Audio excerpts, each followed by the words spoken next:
Olá!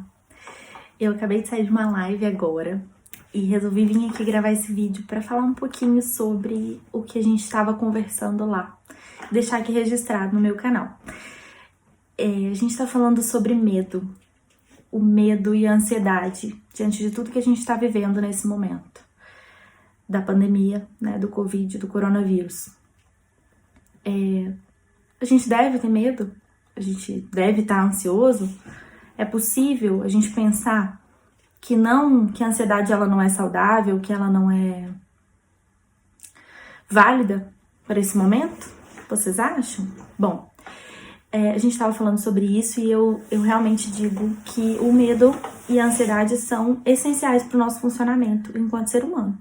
Se a gente não tem medo, se a gente não tem ansiedade, a gente a gente é colocado em diversas situações, né? Vou dar exemplos de medo. Se a gente não tem medo de se contagiar com a doença, a gente não tem precauções de contágio, né? A gente não usa máscara, a gente não usa álcool gel, a gente não se recolhe, a gente não se afasta daquilo que realmente nos coloca em risco, a gente não evita ir ao hospital, por exemplo. Ou, né, minimamente no nosso cotidiano, se a gente não tem medo de ser atravessado por um carro, na hora que a gente vai atravessar a rua, a gente não olha, né? Então, por isso que o medo ele é importante. O medo ele é um recurso protetor. Então, se a gente tira o medo, a gente se coloca em risco em situações que não precisa estar em risco, né? O medo ele vai nos proteger. E quando identificar que o medo ele tá em excesso, quando isso traz uma série de emoções desagradáveis e o tempo todo você está tomado por pensamentos relacionados a medo, né? Então a gente vai chamar da ciranda de pensamentos negativos, disfuncionais. Da mesma forma com a ansiedade, né? A gente costuma trabalhar muito com essa questão da ansiedade no consultório. A ansiedade ela é um alerta do nosso corpo para novos desafios, né? A gente usa muito a questão da reação de luta ou fuga, né? Que é quando a gente está diante do perigo, a gente tem que ter essa reação para poder não se colocar diante desse perigo. Então, por isso que ela está muito junto com o medo. E aí, como lidar com isso, né? Nesse contexto de pandemia? Se tratando de situações onde você está exposto de forma genuína, né, ao vírus, se você precisa sair para trabalhar, se você vai ao mercado, como lidar com essa ansiedade, fazer com que ela fique funcional e não seja disfuncional. Importante validar as suas emoções, legitimar esses sentimentos, né, e reconhecer que é importante que eles estejam aí, mas dimensionar adequadamente. Então, buscando evidências dos pensamentos mesmo. A gente fala na psicologia de metacognição, que é pensar sobre o próprio pensamento. Então, eu tô pensando que, de fato, eu posso me contagiar quando eu vou ao supermercado. O quanto de realidade tem nisso? O que eu posso fazer para lidar com isso? Como eu posso me proteger para lidar com isso? Essa ansiedade que eu tenho, ela é real ou ela é algo que eu construí com os meus pensamentos, né? Que aí os pensamentos, eles entram numa disfuncionalidade e vão se ligando um com o outro e quando você vê, você está tomado por essa enxurrada de pensamentos, que são os pensamentos intrusivos que surgem na mente de repente. E aí, recursos para lidar com isso, né? Dicas que as pessoas gostam bastante. De identificar isso, né? Perceber qual é a sua vulnerabilidade, qual é o seu fator de dificuldade, quais são as suas fragilidades nesse momento.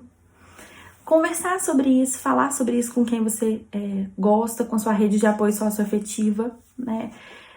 Pessoas que vão acolher. Se você não tem essas pessoas, tudo bem, isso também faz parte.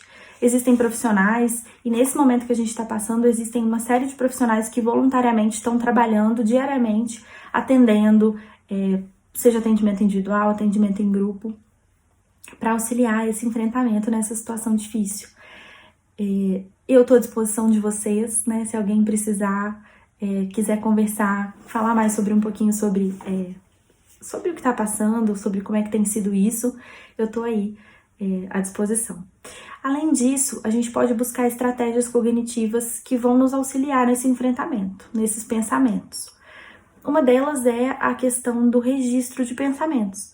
Quando a gente está sentindo alguma coisa, a gente não sabe nomear, às vezes registrar esses pensamentos, escrever o que está sentindo, como um diário mesmo, né? Na minha infância, ali tinha essa questão da escrita do diário, mas não necessariamente escrever o diário, mas escrever sobre o que está passando, quais são os pensamentos, que sentimentos, quais os sintomas físicos que você está vivenciando. Tudo isso pode ajudar. Por que a escrita ajuda? Por que a escrita é terapêutica? Porque você precisa organizar os seus pensamentos para colocar eles no papel, de certa forma, né? Nem que seja a conjugação de frases, palavras aleatórias. E depois você vai olhar para aquilo e perceber que, de repente, aquilo te ajudou a aliviar o que está se passando. Outra questão legal que eu gosto de trabalhar muito com os meus pacientes e gosto de aconselhar, né, o meu círculo afetivo, é a questão da meditação ou do momento de introspecção mesmo, né, de dar uma pausa, fazer algumas respirações, aquela respiração consciente, onde você para, fecha os olhos, inspira, expira, faz uma série de repetições. Isso favorece com que você se centre de alguma forma no seu corpo, nas sensações corporais e desconecte um pouco do pensamento, desses pensamentos desagradáveis. E como me comportar nas situações, né? A gente falou um pouquinho do como lidar com pessoas ansiosas. Às vezes as pessoas não querem o toque, às vezes as pessoas não querem a palavra, elas não querem conversar. Como lidar com isso? O ser empático é sempre um movimento mais importante, né? Então perceber como é que o outro pode acolher aquilo que eu tô oferecendo, é dizer para ele que eu tô ali para o que ele precisa, para o que ele precisar, né? Então, genuinamente eu posso escutá-lo, eu posso ampará-lo, eu posso estar ali ou posso sair dali, né? Daqui a pouco, eu quero ficar sozinho. Isso é importante, né? De dar esse espaço para o outro. E quando você está ansioso, é reconhecer aquilo que te traz conforto. Se é um copo d'água, se é uma respiração, se é se deitar, se é lavar o rosto, se é conversar com alguém, conversar com um profissional, conversar com alguém diferente, com alguém estranho. Tudo isso é importante, né? Então, é isso que eu queria deixar para vocês hoje, para a gente poder falar de forma bem breve sobre essa questão da ansiedade e do medo diante da nossa situação de isolamento. Vamos, né, em resumo, o que a gente pode dizer? Como lidar com isso? Importante esforços internos para que se reconheça que é uma dificuldade legítima, que nós somos vulneráveis, né? Nós temos limitações enquanto ser humano. Quais são as minhas limitações pessoais?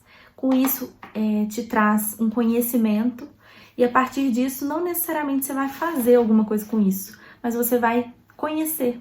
Isso favorece com que você tenha recursos para dominar essa situação, né? Essa vulnerabilidade. Então, eu não vou me colocar à prova em situações que eu sou vulnerável. Eu posso buscar outras formas de lidar com situações que vão me colocar em vulnerabilidade. E coragem, né? Coragem para assumir os próprios sentimentos. Sentimentos que às vezes são desagradáveis, que de repente eu deveria estar fazendo, eu deveria estar enfrentando, eu deveria estar aprendendo, eu deveria estar tirando lições maravilhosas dessa situação, mas eu não tô, eu simplesmente estou triste, estou com muito medo, estou muito preocupada. E tudo bem, né? Eu não deveria nada, eu não tenho que nada, né? Então é preciso muita coragem para poder assumir esse lugar. Isso não te faz mais fraco, isso na verdade te faz mais forte, né? É perceber realmente aquilo que é inerente ao ser humano, né? As nossas limitações, para aí sim poder pensar possibilidades. Que nós possamos colocar vida nos nossos dias, né? Que não estejamos somente sobrevivendo a essa pandemia. Sobreviver é preciso, mas viver também. Então escolha a melhor maneira que você quer viver, a melhor maneira que você consegue viver nesse momento. Vamos seguir conversando, espero que esse seja o primeiro de uma série de vídeos sobre essa situação que estamos passando nesse momento. Então,